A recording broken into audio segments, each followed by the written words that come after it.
সুপ্রিয় দর্শক, আসসালামু আলাইকুম। পবিত্র মাহে রমজানের শুভেচ্ছা জানিয়ে শুরু করছি বিআরবি হসপিটালস লিমিটেড নিবেদিত রমজানের স্বাস্থ্য ভাবনা অনুষ্ঠানে পাওয়ার্ড বাই বিআরবি কেবলস। দর্শক, পুরো আয়োজন জুড়ে আপনাদের সাথে আছি আমি ডক্টর ফারজানা আলী। এই রমজানে আমাদের খাদ্যাভ্যাস এবং জীবনযাপনে অনেকটাই পরিবর্তন হয়েছে। তার কারণে আমরা নানা সময় নানা রকমের শারীরিক সমস্যায় ভুগছি। তার মধ্যে একটি সাধারণ সমস্যা এখন পরিলক্ষিত হচ্ছে অনেকের মধ্যে, তা হচ্ছে গলা ব্যথা, গলা বসে যাওয়া বা খুসখুসে কাশি। দর্শক, আজ আমরা কথা বলবো গলার বিভিন্ন সমস্যা ও প্রতিকার নিয়ে। আর এই বিষয়ে আলোচনায় আমাদের সাথে স্টুডিওতে উপস্থিত আছেন অধ্যাপক ডাক্তার জাহির আল আমিন, নাক কান গলা বিশেষজ্ঞ এবং হেড নেক সার্জন, সাবেক অধ্যাপক ও বিভাগীয় প্রধান ENT বিভাগ, বারটিম জেনারেল হসপিটাল ও ইব্রাহিম মেডিকেল কলেজ। স্যার, আমন্ত্রণ জানাচ্ছি আমাদের আজকের পর্বে। কেমন আছেন? আসসালামু আলাইকুম, ভালো আছি স্যার। আমরা তো পবিত্র মাহে রমজান চলছে এবং এই রমজান আসলে আত্মশুদ্ধি সংযমের মাস আমরা জানি। এই মাসে কিন্তু আমাদের খাদ্যাভ্যাস, জীবনযাপনে একটু পরিবর্তন হয়েছে। একটু জানতে চাই যে খাদ্যাভ্যাস বা জীবনযাপনের পরিবর্তনের কারণে আমাদের গলার কি কি সমস্যা নিয়ে রোগীরা আপনাদের কাছে আসেন? আসলে তো দেখেন, খাদ্যাভ্যাসের জন্য যে মেন জিনিসটা হয়, আমরা যেগুলো করি রমজান মাসে, সেটা অনেকাংশেই আমরা বলবো কি আসলে করা উচিত না। ধরেন আমরা সন্ধ্যার সময় এতগুলো খাওয়া দাওয়া করি, ভাজা পোড়া তো কোনো কমতি নাই, একটা খাওয়ার পরে আবার রাত্রেবেলা একবার খাই, খাওয়ার পরে আবার ভরপেটে খেয়ে ঘুমায় পড়ি, ভোরবেলা উঠে আবার এতগুলো খাই, আবার খাওয়া শুধু খাওয়ার সঙ্গে সঙ্গে ভাজা পোড়া খাওয়ার সঙ্গে সঙ্গে ভারী খাওয়ার সঙ্গে সঙ্গে অতিরিক্ত পানীয় খায়, যার জন্য রাত্রেবেলা বারবার করে উঠে পেশাব করতে হয়, ফজরের নামাজ পড়ে আবার ঘুমাই গেলাম। দেখেন আপনি, সবগুলাই কিন্তু স্বাস্থ্যসম্মত না। আসলে এক নম্বর হলো আমরা যেগুলো খাদ্য খাচ্ছি সেগুলো আমরা খাদ্য স্বাস্থ্যসম্মত খাবার খাচ্ছি না। খাওয়ার পরে যে অভ্যাসগুলো করছি, ধরেন এই যে 3 বেলার মধ্যে, এই অল্প সময়ের মধ্যে সন্ধ্যা 6টা থেকে ভোর 5টা, এই 11 ঘন্টার মধ্যে আমরা 3 বার খেয়ে নিচ্ছি। এটা তো আসলেই মানে সারাদিনে যেটা খাই নাই সেটাকে আমরা কাভার আপ করে ফেলতেছি। এটা তো ঠিক না। ঠিক এক্স্যাক্টলি পানির বেলাও সেটা জিনিস। এক নম্বর হলো আমরা যে জিনিসগুলো খাচ্ছি সেগুলো ঠিক মতো খাচ্ছি না, যে পরিমাণ খাচ্ছি সেটাও ঠিক খাচ্ছি না। আবার যে খাওয়ার সঙ্গে ঘুমটাও যে ম্যানেজ করে ফেলতেছি, কি রাত্রেবেলা খেয়ে সঙ্গে সঙ্গে ভর পেটে খেয়ে ঘুমিয়ে গেলাম, সেটাও তো গলার জন্য বা আমাদের ইসের জন্য, গ্যাস্ট্রোএসোফেজিয়াল রিফ্লাক্সের জন্য অনেক খারাপ, রিফ্লাক্সের জন্য অনেক খারাপ। আবার ফজরের নামাজ পড়ে আমরা পেট ভরে সেহরি খেয়ে আবার ঘুমাই গেলাম, সেটাও তো খারাপ। তা আমাদের টোটাল সিস্টেম থেকে আমাদেরকে আসলে বাইরে আসতে হবে, না হলে কিন্তু আমাদের অনেক সমস্যা হবে। যেরকম ধরেন গলা এখনই খুসখুস করতেছে, আপনার কিছুটা ড্রাইনেস আছে, ড্রাইনেস তো অবশ্যই হচ্ছে। ড্রাইনেস থেকে অনেকগুলো সমস্যা হয়, কারণ আমাদের যেহেতু পানির স্বল্পতা দেখা দিচ্ছে, তো পানির স্বল্পতা দেখা দিচ্ছে, এটা মনে করে আমরা করি কি ফজরের ওয়াক্তে ইচ্ছা মতো খেয়ে ফেলাই পানি, খেয়ে দেখা যায় কি 2-3 বার ঘুম থেকে উঠি। এটা তো আসলে পানি তো বাইরে হয়েই যায় যেটা আমরা খেয়েছি, তার সঙ্গে সঙ্গে ইলেকট্রোলাইটও বাইরে যাচ্ছে। কাজে এইভাবে কিছু করা যাবে না, এটা সিস্টেমের মধ্যে নিয়ে আসতে হবে, যেটা আমি পরিমাণ পানি খাবো, যাতে আমার নর্মাল যে ভোরবেলা একবার পেশাব করা, তারপরে সারাদিনে 1-2 বার পেশাব করা, এর মধ্যেই সীমাবদ্ধ থাকে। এই পরিমাণ আমাকে পানি খেতে হবে। এক একজনের জন্য এক এক রকম। ধরেন আপনি 2 লিটার 2.5 লিটার পানি খেলেন, কিন্তু ঢকঢক করে খাইতে থাকলেন, সমস্যা। পানির সঙ্গে চিনি জাতীয় জিনিস যোগ করলেন, আপনি আবার এটা খারাপ কাজ করলেন। তাহলে আমাকে সেই পরিমাণ পানি খেতে হবে যেটাতে আমার সারাদিনে ভোরবেলা 1 বার পেশাব হবে, সারাদিনে 2-3 বার পেশাব হবে, আর রাত্রেবেলা সন্ধ্যার পরে 1-2 বার পেশাব হবে। এই 4-5 বার পেশাবের মধ্যে আমাদের থাকবে, পেশাব হবে। আপনি নিজেই বুঝবেন কি আপনার কতটুকু লাগে। এর চেয়ে যদি বেশি করেন, তাহলে আপনি যদি ডায়াবেটিস না থাকে বা অন্য যদি প্রস্টেটের প্রবলেম না থাকে, তাহলে আপনাকে বুঝতে হবে এই সমস্যাগুলো আমাদের এই পরিমাণে আমাদেরকে পেশাব করলে আমাদের জিনিসটা স্বাচ্ছন্দ্যভাবে সিস্টেমটা কাজ করে, ওভারলোডেড হয়ে যাবে না। ওভারলোড করাও খারাপ, আন্ডারলোড করাও খারাপ। তো এই হলো আমাদের জিনিস। তো গলা যদি খুসখুস করে, এখন ড্রাই হয়ে গেছে, আমার গলা একটু খুসখুস করবে, আপনার সঙ্গে কথা বলছি হয়তো একটু গলা খুসখুস করবে, আমি কি করতে পারি? এখানে আবার কিছু ভুল ধারণা আছে আমাদের, কি আমরা ধরে নিই কি আমরা গড়গড়া করতে পারবো না, বেশি উঁচু করা যাবে না, বেশি কুলি করা যাবে না। এটা কিন্তু কথা ঠিক না। রাসূলুল্লাহ সাল্লাল্লাহু আলাইহি ওয়াসাল্লাম যদি গরম লাগতো, উনি মাথায় পানি ঢালতেন। এটাতে ঠিক না কি আমরা ওইদিকে পানি গেলেই, মুখে পানি গেলেই সর্বনাশ হয়ে গেল, তা তো না।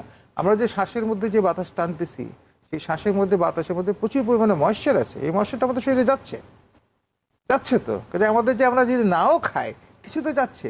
আমরা থুতু যে বাহির হয় প্রতিদিন, স্যালাইভারি সিক্রেশন, সেটা প্রায় 1.5 লিটারের মতো, সেটা তো আমরা খাচ্ছি। আচ্ছা, আমি বললাম দিনের বেলা আমি থুতু খাবো না, ফেলে দিব, থুতু ফেলে দিচ্ছে অনেকে, শরীরে প্রচণ্ড ক্ষতি হচ্ছে। শুধু ফ্লুইড যাচ্ছে না, তার সঙ্গে সঙ্গে প্রোটিনও যাচ্ছে, ইলেকট্রোলাইটও যাচ্ছে। তা আমরা সারাদিন থুতু ফেললাম, রাতে ঘুমের জন্য সেরি খেয়ে যে ঘুমাইলেন, তখন তো আপনি ঢোক গিলতেছেন।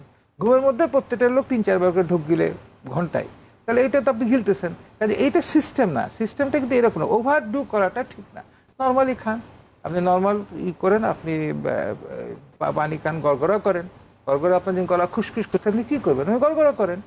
তারপরে যদি না হয়, কথা বন্ধ করেন, কথা কম বলেন, কথা বলা তো এমনিও নিষেধ রেখে, তারপরে যদি না হয় তাহলে আপনি ইনহেলার ইউজ করতে পারেন। ইনহেলার ইউজ করলে কিন্তু আপনার খুশখুশিটা চলে যাবে। আপনি স্টিম নিতে পারেন, এই গরম ভাপ নিলেন তা দেখেন আপনি গড়গড়া করতে পারেন, স্টিম নিতে পারেন, আপনি করতে পারেন, ইনহেলার ইউজ করতে পারেন, কথা কম বলতে স্যার এটা কি রোজা রেখে যে কেউ কি রোজা করতে রেখে পারে? অবশ্যই ইনহেলার নেওয়া যায়। There is no controversy about it. যেরকম রোজা রেখে যেরকম ইনসুলিন নেওয়া যায়, রোজা রেখে ইনহেলার নেওয়া যায়, কোনো সমস্যা নাই এটার মধ্যে। আপনি যেগুলো গ্র্যানিউল আছে, পাউডার আছে, ওগুলো নিতে পারবেন না। কিন্তু যেগুলো এয়ার ফ্রেশ, মানে বাতাস বাইরেছে, স্প্রে বাইরেছে, দিতে কোনো অসুবিধা নাই। তো গড়গড়া করতেও তো আপনার আপত্তি নাই। এখন গড়গড়া করতে গলার মধ্যে কিছু পানিগুলো আপনি খেয়ে ফেলেন ইচ্ছা করে, সেটা তো অবশ্যই আপত্তি আছে। তবে যদি আপনি অনিচ্ছাকৃত যদি ঢুকেও যায়, সেটা তো আল্লাহ বলেছে কি আল্লাহ মাফ করে দিবেন। এটা আল্লাহর তরফ থেকে নিয়ামত আপনার প্রতি। স্যার এই সময় কিন্তু আরো একটি সমস্যা পরিলক্ষিত হয়, অনেকেই বলে যে গলায় স্যার গলার কফ জমে যাচ্ছে বা ব্যথা হচ্ছে। এই বিষয়গুলো নিয়ে আমরা আরো বিস্তারিত জানবো একটি স্বল্প বিরতির পর। দর্শক, সময় হয়েছে একটা বিরতির পরে ফিরে আসছি, সেই পর্যন্ত আমাদের সাথেই থাকুন।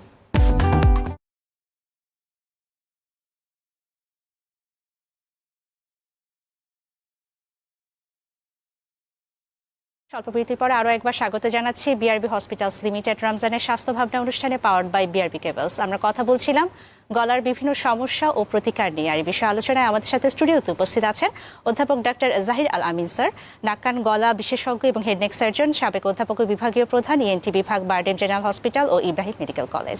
স্যার বিরতির পূর্ব মুহূর্তে কিন্তু আমাদের গলার শুষ্কতা কি করণীয় বা খাদ্যাভ্যাস কিভাবে, জীবনযাপন কিভাবে পালন করবেন এই রমজানে রোজাদার ব্যক্তিরা, সে বিষয়ে আপনি সুন্দর করে বলছিলেন। একটু জানতে চাই যে এই সময় অনেকেই বলে যে গলায় কফ জমে যাচ্ছে বা গলায় ব্যথা হচ্ছে, তারা কি করবেন? গলায় কফ জমে যাওয়ার জন্য আসলে ড্রাইনেস হয়, তো আমরা তো একটু ডিহাইড্রেশন একটু হয়। তো ডিহাইড্রেশন হলে গলায় যেরকম একটু ইনফেকশন হওয়ার প্রবণতা বেড়ে যায়, কারণ আমাদের ময়েশ্চার থাকলে ইনফেকশনটা কম হয়। আপনার চামড়া যখন শুকনো থাকবে তখন চামড়াতে ক্র্যাক করবে, ইনফেকশন হবে। চামড়া যখন ভেজা থাকে, নর্মাল আমরা বুঝতে পারছি না, কিন্তু আমাদের হাত কিন্তু চামড়াটা কিন্তু ভিজা আছে। তো ভিজা থাকলে ইনফেকশনের রেট কমে যায়, কারণ যেগুলো জিনিস সিক্রেশন হয় সেগুলো ইনফেকশনটাকে প্রোটেক্ট করে। তো নাকের শুকনা হয়, নাক শুকনো হওয়ার জন্য কিন্তু আপনারই হয়ে যায়, নাকে ইনফেকশন হয়। ইনফেকশন স্লাইট হতে পারে, মাইল্ড। এর ফলে পোস্ট নাজাল ড্রিপ হয়, নাকের পিছন দিয়ে সর্দি আমাদের গলায় বেশি যায়, এটা কিন্তু আমাদের হয়। তো এটা করার জন্য আপনার নাকের মধ্যে ভ্যাসলিন দিবেন, আপনি নাক আগে পরিষ্কার করবেন। আমাদের 5 বার উজু করে করতে বলেছে। আপনি ফজর ওয়াক্তে একবার উজু করতেছেন, জোহর, আসর, মাগরিব 4 বার তো উজু করে ফেললেন। এর মাঝখানে যে দরকার লাগে আপনি নাকের মধ্যে লবণ গরম পানি দিয়ে বা নর্মাল পানি দিয়ে আপনি নাকটা পরিষ্কার করেন, নাকটা ময়েস্ট থাকবে। তারপরে আপনি একটু ভ্যাসলিন ইউজ করেন নাকের ভিতরে, ভ্যাসলিন ইউজ করলে নাকটা ময়েস্ট থাকবে। তাহলে নাক থেকে যে পোস্ট নাজাল ড্রিপ হয়, পিছন দিক দিয়ে ড্রিপ গলার মধ্যে যায়, মনে হয় গলার মধ্যে কিছু একটা আটকে আছে, সেটা থেকে আপনি কিছুটা হলেও পরিত্রাণ পাবেন। গলার জন্য আপনি গড়গড়া করতে পারেন। আপনি সত্যি কথা বলতে উজু করার সময় আপনি গলাকে বাঁচায় উজু না করে গলাকে ইউজ করে উজু করেন। আমরা এখন করি কি, আমরা ছোটোবেলায় নিজেও করছি, গলা মানে যাতে কোনো রকমের পানি এই মুখের সামনের দিক থেকে পিছন দিকে না যায়, তার জন্য সর্বদয় চেষ্টা করতাম উজু করার সময়। এটা আসলে ঠিক না। নর্মালি স্বাভাবিক যেভাবে উজু করার নিয়ম, ইনক্লুডিং গড়গড়া করা, সেটা আপনি করেন। করলে আপনি গড়গড়া করলে আপনার গলার খুশখুশে ভাবটা চলে যাবে। এরপরে যদি আপনার সমস্যা হয় তাহলে আপনাকে অবশ্যই করতে হবে, ইনহেলার ইউজ করতে হবে। আর আপনাকে মনে রাখতে হবে কি, বেশি ভাজা পোড়া খেলে কিন্তু রিফ্লাক্সটা বেশি হয়ে যায়, এবং ভাজা পোড়া খাওয়ার পরে বা ভরপেটে খাওয়ার পরে শুয়ে পড়লে, ঘুমাইলে বলবো না, আমি শুয়ে পড়লে আপনার এই রিফ্লাক্সটা বেশি হয়, তাহলে গলা কিন্তু খুশখুশি বেশি হয়। তাহলে আপনাকে 2টা জিনিস অ্যাভয়েড করতে হবে, ভরপেটে খেয়ে ঘুমানো যাবে না, আর ভাজা পোড়া খাওয়া যাবে না। এই 2টা আপনি করেন, তাহলে আপনার গলার যে রিফ্লাক্স যে সিমটমগুলো সেগুলো কম হবে। অ্যাট দ্য সেম টাইম আপনার যে খুশখুশি ভাবটা কমে যাবে। তারপর যদি হয়, এই যে বললাম যেটা আপনাকে, আপনি গড়গড়া করেন, আর নাকটাকে ময়েশ্চারে ভালো করে ভিজিয়ে রাখেন, নাকে ভ্যাসলিন ইউজ করেন। আর যদি তারপরে যদি না হয়, তাহলে একটু আপনাকে ইনহেলার ইউজ করতে হবে, কারণ আপনি রোজা ভাঙতে পারতেছেন না। ইনহেলার ইউজ করলে আমি শিওর কি আপনার এই খুশখুশি ভাবটা চলে যাবে। স্যার আরেকটি বিষয় একটু পরিলক্ষিত হয় যে অনেকেই দীর্ঘদিন ধরে অ্যালার্জির বিভিন্ন রকমের সমস্যায় ভুগছেন, তারা জানতে চান যে এই রমজানে তারা এই অ্যালার্জির সমস্যা থেকে কিভাবে পরিত্রাণ পাবেন বা গলার সমস্যায়ও তারা আক্রান্ত হন, তাদের জন্য করণীয় কি? আপনার ইনহেলার, নাকের ড্রপ, এগুলো তো দিতে কোনো অসুবিধা নাই। আমি যতগুলো জেনেছি হুজুরদের কাছ থেকে, আমি নিজে তো হুজুর না, আমি অনেকের কাছ থেকে জিজ্ঞেস করি, আপনার নাকের ড্রপ দিতে পারেন। তবে নাকের ড্রপের একটা স্বাদ আছে। নাকের ড্রপটা যখন গলার মধ্যে চলে যায়, আপনি দিলে অবশ্যই কিছুক্ষণ পরে হয়তো যায়, অনেকে যায় না, গেলে আপনি গলা থেকে ওটা কুড়ি করে ফেলে দেবেন। তো নাকের ড্রপ দিতে, নাকের স্প্রে দিতে কোনো সমস্যা নাই, আপনি এগুলো কন্টিনিউ করবেন। আপনার যে অনেকে আমাদেরকে বলে কি, আপনি তো 3 বার দিচ্ছেন ড্রপ দিতে, তা আমি 3 বার কম করে দিব।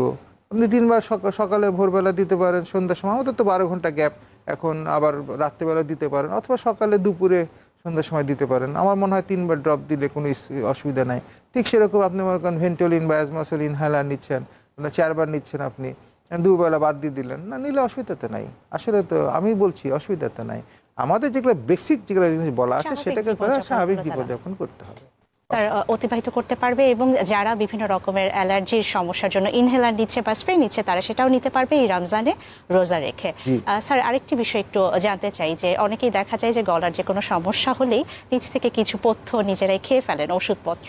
একজন রোগী আসলে এই যে সমস্যাগুলো ভুগছেন, কি কি লক্ষণগুলো প্রকাশ পেলে বুঝতে পারবেন নিজ থেকে ওষুধ নয়, চিকিৎসকের শরণাপন্ন হতে হবে? আপনার যে তখন গলাটা তো আসলে আমাদের গলার মধ্যে যে মাসেলগুলো আছে, শরীরের মধ্যে যত মাসেল আছে, হাত পা, আমাদের হার্ট, লাং, কিডনি, সবগুলো মাসেল, যত মাসেল আছে তার মধ্যে সবচেয়ে সচল মাসেল হলো আমাদের চোখের মাসেলগুলো।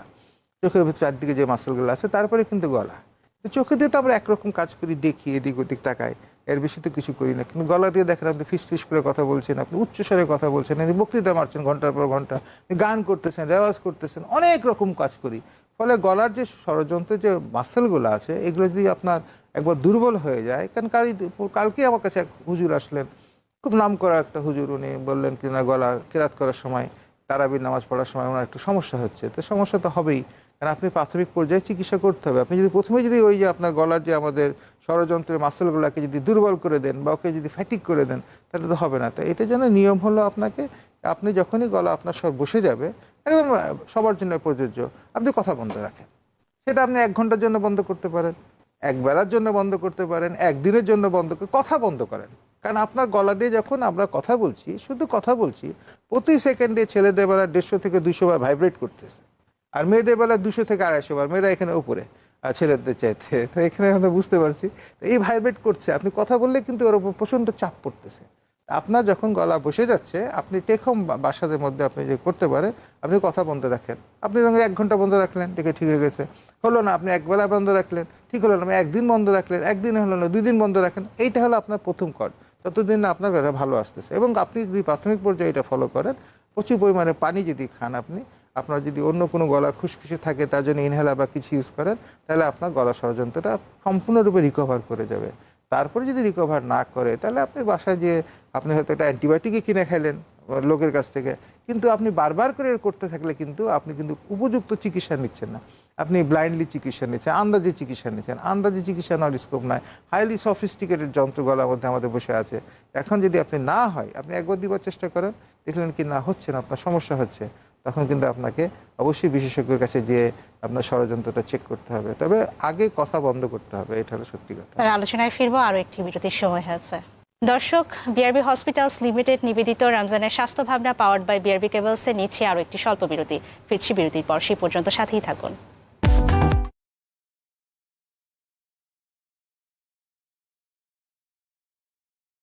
জানাচ্ছি বিআরবি হসপিটালস লিমিটেড নিবেদিত রমজানের স্বাস্থ্য ভাবনা অনুষ্ঠানে পাওয়ার্ড বাই বিআরবি কেবলস। সাথে আছে আমি ডক্টর ফারজানা আলী। আজ আমরা কথা বলছিলাম গলার বিভিন্ন সমস্যা ও প্রতিকার নিয়ে। আর বিষয় আলোচনায় আমাদের সাথে স্টুডিওতে উপস্থিত আছেন অধ্যাপক ডক্টর জাহির আল আমিন, নাক কান গলা বিশেষজ্ঞ এবং হেড নেক সার্জন, সাবেক অধ্যাপক ও বিভাগীয় প্রধান, ইএনটি বিভাগ, বারডেম জেনারেল হসপিটাল ও Ibrahim medical college, Dhaka. Sir, আমরা বিরতি পূর্ব মুহূর্তে কিন্তু জেনে নিচ্ছিলাম যে গলার সমস্যায় আসলে কি করবেন, কখন কোন লক্ষণগুলো প্রকাশ পেলে চিকিৎসকের শরণাপন্ন হবেন।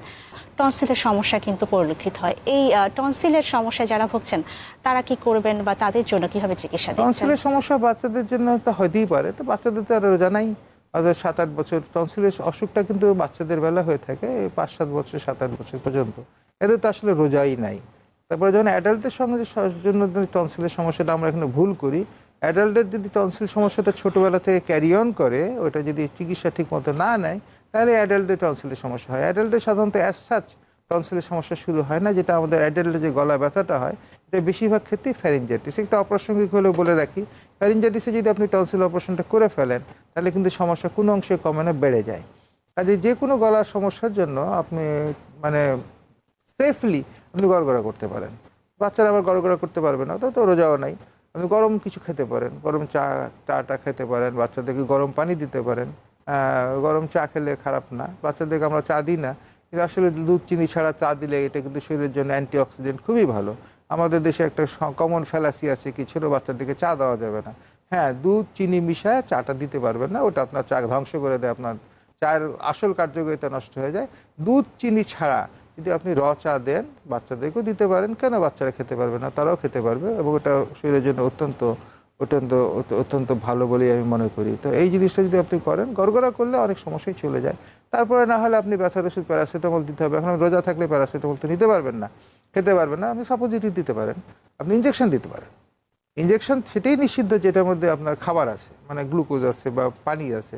ইনজেকশন আপনি ব্যথার ইনজেকশন নিলে তো ওদের পানি নাই, আপনি সাপোজিটরি নিলে তো কোনো সমস্যা নাই, কাজে আপনি দুদিকে নিতে পারেন। আপনার এখন গলা ব্যথা হচ্ছে, কোকাইতেছেন, আপনি কোকায় কোকায় আপনি ধর্মের 14 গোষ্ঠী উদ্ধার করছেন, সত্যি কথা বলতে দরকার তো নাই। আপনি গড়গড়া করেন, গড়গড়া যদি না হয় তাহলে আপনি সাপোজিটরি, ডাইক্লোফেনাক সাপোজিটরি নিতে পারেন। তাতে যদি না হয় আপনি প্রোলাক ইনজেকশন নিতে পারেন, আপনার ব্যথা তো অবশ্যই চলে যাবে। আপনি অ্যান্টিবায়োটিকও নিতে পারেন রোজার মধ্যে, তাহলে আপনার গলা ইনফেকশন হলেও তো চলে যেতে পারে। আমাদের এগুলো ভুল ধারণা আছে কি এগুলো করা যাবে না, ইনজেকশন নিলে তো কোনো ক্ষতি নাই। আপনি ইনসুলিন নেওয়ার ব্যাপারে তো কোনো দুনিয়াতে কোথাও সন্দেহ নাই, কোনো আলেম ওলামা বলেন নাই কি ইনসুলিন নেওয়া যাবে না। তো ইনসুলিন যদি নেওয়া যায় তাহলে আমাদের যদি একটা মানে একটা অ্যান্টিবায়োটিক ইনজেকশন বা ব্যথার ইনজেকশন নিতে অসুবিধা তো নাই। আমাদের কষ্ট করার জন্য তো আল্লাহ বলে নাই, কষ্ট তো করতে বলছে আমাকে নিজেকে কন্ট্রোল করতে হবে, কিন্তু আননেসেসারি কষ্ট করার দরকার নেই।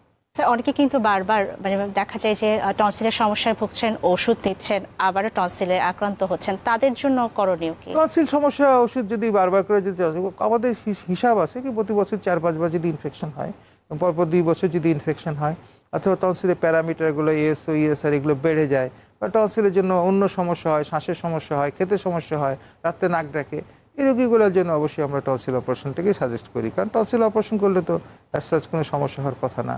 টনসিল যদি রিয়েলি আপনার সমস্যা যুক্ত হয়ে থাকে, টনসিল একটা কাজ আছে, কিন্তু ওর কাজের চাইতে অকাজ যদি বেশি করতে থাকে তাকে ফেলে দিতেই তো হবে, তাই না? আমাদের নখের কাজ আছে, কিন্তু নখ এত বড় যদি হয়ে যায় তো আমাদের কাজ করতে অসুবিধা হবে না, তো কেটে ফেলতে হবে।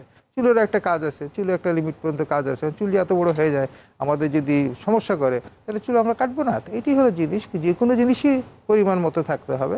তো টনসিলেরও কাজ আছে, অনেকে বলে টনসিলের কাজ আছে, টনসিলটা ফেলে দিলাম কি হবে? টনসিলের কাজ আছে, কিন্তু দেখা যায় কাজের চাইতে অকাজ বেশি করতেছে বা ঝামেলা হয়েছে, ওখান থেকেই মানে অসুখ বাধা বাঁধতেছে, তাহলে তো আপনাকে টনসিলটা ফেলে দিতে হবে। প্যারামিটারগুলো মানতে হবে। একবার ইনফেকশন হলেই যে আপনার টনসিল ফেলতে হবে, কথাটা একদম সত্য কথা না। আবার টনসিলাইটিস, আবার ফ্যারিঞ্জাইটিস, এটা আমাদের গলার অ্যালার্জি থেকে বা শুষ্কতা থেকে বা অন্য পোস্টনাজাল ড্রিপ থেকে অথবা গ্যাস্ট্রোএসোফেজিয়াল রিফ্লাক্স সিনড্রোম থেকে বা ডিসঅর্ডার থেকে হচ্ছে কিনা, এগুলো বাদ দিয়ে যদি পিওর টনসিল ইনফেকশন হয় বারবার করে, তাহলে টনসিলটা ফেলে দেওয়াই যুক্তিসঙ্গত। স্যার, গলার ক্যান্সারে অনেকেই আক্রান্ত হচ্ছেন, কি কি লক্ষণগুলো প্রকাশ পেলে রোগীরা বুঝবেন যে গলার ক্যান্সারে আক্রান্ত হচ্ছেন এবং করণীয় কি? ক্যান্সার কিন্তু সব জায়গায় একই জিনিস, একটা জিনিস শুরু হবে চলে যাবে, হয়তো আপাতত আপনি ফার্মেসি থেকে ওষুধ কিনে খেলেন চলে গেল, কিন্তু পুরোপুরি যাবে না। প্রথম জিনিস হলো ক্যান্সার। আমাদের সবাই আতঙ্ক থাকে, ক্যান্সার কারে বলে, ক্যান্সার হলো কিনা, আমার গলায় হলো কিনা, নাকে হলো কিনা, পেটে হলো কিনা। আপনাকে জিনিসটা বুঝতে হবে, আপনার একটা সমস্যা শুরু হবে। আপনি এখন সুস্থ ব্যক্তি, আপনি জানেন আপনি সুস্থতা কাকে বলে। এখন আপনার একটা সমস্যা শুরু হলো, আপনি হজম হচ্ছে না, আপনি ওষুধ খেলেন মোটামুটি ভালো হচ্ছে, কিন্তু পুরোপুরি হচ্ছে না, আপনার পায়খানা হচ্ছে না, আপনি পায়খানা হচ্ছে, আপনি ওষুধ খেলেন ভালো হয়ে গেল, কিন্তু আবার হলো, এবং পুরোপুরি ভালো হলো না। গলার মধ্যে আপনার গলার মধ্যে হচ্ছে কিছু আটকে আছে, আপনি ওষুধ খেলেন কমে গেল, কিন্তু পুরোপুরি কমলো না। এবং যত দিন যাবে, দিন বা সপ্তাহ দিয়ে, দিন দিয়ে বলা যাবে না, সপ্তাহ ধরে বলতে হবে, তত জিনিসটা কিন্তু বাড়তে থাকবে এবং পূর্বের অবস্থা তো কোনো মতেই ফেরত আসবে না। তাহলে আপনার একটা সমস্যা তৈরি হলো, সমস্যাটা পুরোপুরি সারলো না। আপনি অ্যান্টিবায়োটিক কিনে খেলেন, আপনি ফার্মেসি থেকে ওষুধ খেলেন, নিজে থেকেই খেলেন, আপনি ডাক্তার আপনি নিজেই খেয়ে ফেলাইলেন, খেয়ে ফেললে কিন্তু পুরোপুরি ভালো হলো, একটু থেকে যাবেই। ক্যান্সার যদি আপনার শুরু হয় তো আপনার পুরাটা 100% ভালো হবে না, একদম গ্যারান্টি দিয়ে বলা যায়। তারপরে কিন্তু সমস্যা হলো কি, এই 5 দিন পরে 7 দিন পরে আরেকটু বাড়ছে, 1 সপ্তাহ পরে 2 সপ্তাহ পরে আরেকটু বাড়ছে, মাস পরে এখানে বেশ খানিকটা বেড়ে গেছে, ওষুধ খাচ্ছেন কিন্তু পুরোপুরি ভালো হচ্ছে না। ক্যান্সারের প্রথম শর্ত, আপনার যে কাজটা হচ্ছে, নাক যদি আপনার ক্যান্সার হয় নাকে শ্বাস নিতে সমস্যা হবে, গলা যদি ক্যান্সার হয় খাইতে অসুবিধা হবে, ষড়যন্ত্র যদি ক্যান্সার হয় কথা বলতে অসুবিধা হবে, এটা হলো আপনার ফাংশনাল অসুবিধা। কিন্তু যে অসুবিধাটা হবে সেটা সম্পূর্ণ সারবে না এবং দিনে দিনে এটা বাড়তে থাকবে। এবং এর সঙ্গে যখন ব্যথাটা যখন যোগ হয় তখন আপনাকে বুঝতে হবে আপনি অলরেডি অনেক দেরি করে ফেলেছেন, আপনার অলরেডি অনেক দেরি হয়ে গেছে। কাজেই আপনার যে কোনো একটা সমস্যা, সেটা যেখানেই হোক না কেন, সেটা শ্বাসনালীতে হোক, পেশাবের রাস্তায় হোক, খাদ্যনালীতে হোক, যে কোনো জায়গায় যদি একটা সমস্যা হয় এবং সমস্যাটা যদি আপনি আপাতত না সারে বা পুরোপুরি না সারে এবং দিনে দিনে সমস্যাটা গ্রাফের মতো বাড়তেই থাকে, তখন আপনি বুঝবেন আপনার একটা বিশাল সমস্যা হচ্ছে, আপনাকে স্পেশালিস্টের কাছে যে ওই জায়গাটা ভালো করে পরীক্ষা করে দেখতে হবে। স্যার, আমরা তো গলার সমস্যা নিয়ে কথা বললাম, আমরা সবাই চাই যে গলা ভালো রাখার জন্য গলার যত্নে সার্বিকভাবে আপনার কি পরামর্শ থাকবে? গলার যত্নে সার্বিকভাবে সমস্যা হলে আপনি বেশি কথা বলবেন না। আমরা অনেক কথা বলি, তো কথা বলতে একটু কম করতে হবে। যখন দেখবেন কথা গলা একটু বসে গেছে, তখন আপনি কথা বন্ধ করে দিবেন। ফিস ফিস করে কথা বলা কিন্তু অনেক ক্ষতিকর, চেঁচামেচি করে কথা বলা অনেক ক্ষতিকর, অত্যন্ত জোরে কথা বলা। আপনি যখন গাড়ি চালাচ্ছেন না, একটা গাড়ির নিয়ম আছে কি 30 কিলোমিটার বেগে গাড়ি চলে আর ফুয়েল কনজাম্পশন সবচেয়ে সফিস্টিকেটেড অপটিমাম হয়। এর চেয়ে বেশি তুললেও আপনার ফুয়েল কনজাম্পশন বেশি হয়। কমও যদি চলে 1 কিলোমিটার 2 কিলোমিটার বেগে গাড়ি চলে, তাহলে আপনার ফুয়েল কনজাম্পশন বেশি হয়, গাড়ির ক্ষতি হয়। এক্স্যাক্টলি গলার আপনার একটা লেভেলে একটা শব্দের একটা নিয়ম আছে, আপনার এইটা আপনার স্ট্যান্ডার্ড। কারোর জন্য একটু উঁচু, কারোর জন্য কারো একটু নিচু। এই স্ট্যান্ডার্ডে কথা বলেন, এর চেয়ে উপরেও কথা বলতে চান না, এর চেয়ে নিচেও কথা বলতে চান না। এরপরে যদি কোনো সমস্যা হয়, কথা বন্ধ রাখেন। পর্যাপ্ত পরিমাণে পানি খান, গড়গড়া করেন, পানি স্টিম নেন, পানি খান। খাইলেও কিন্তু ওই জায়গাটা ময়েস্ট থাকে এবং ভালো হয়। এবং আপনার যে গ্যাস্ট্রিকের সমস্যা থাকে, সেই গ্যাস্ট্রিকের সমস্যার চিকিৎসা করেন। আপনার নাকের যদি সমস্যা থাকে, পোস্টালজিক যে কোনো সমস্যা, ভর পেটে খেয়ে কিন্তু আপনি ঘুমাতে পারবেন না। ভর পেটে খেয়ে ঘুমানো যাবে না। স্যার, অসংখ্য ধন্যবাদ আমাদের সাথে সম্পৃক্ত হওয়ার জন্য। আশা করি আমাদের আজকের পর্ব থেকে দর্শকরা উপকৃত হয়েছেন এবং যারা রমজানে রোজাদার ব্যক্তিরা আছেন, যাদের এই গলার সমস্যা নিয়ে বিভিন্ন প্রশ্ন ছিল, তারাও বিভিন্ন রকমের তথ্য এবং পরামর্শ পেয়েছেন। ধন্যবাদ আপনাকে, ধন্যবাদ বৈশাখী চ্যানেলের দর্শক শ্রোতাবৃন্দকে। আসসালামু আলাইকুম। দর্শক, বিআরবি হসপিটালস লিমিটেড নিবেদিত স্বাস্থ্য বিষয়ক অনুষ্ঠান রমজানের স্বাস্থ্য ভাবনা পাওয়ার্ড বাই বিআরবি কেবলসের আজকের পর্ব থেকে বিদায় নিচ্ছি। সবাই ভালো থাকুন, সুস্থ থাকুন, বৈশাখী টিভির সাথেই থাকুন। ধন্যবাদ সবাইকে।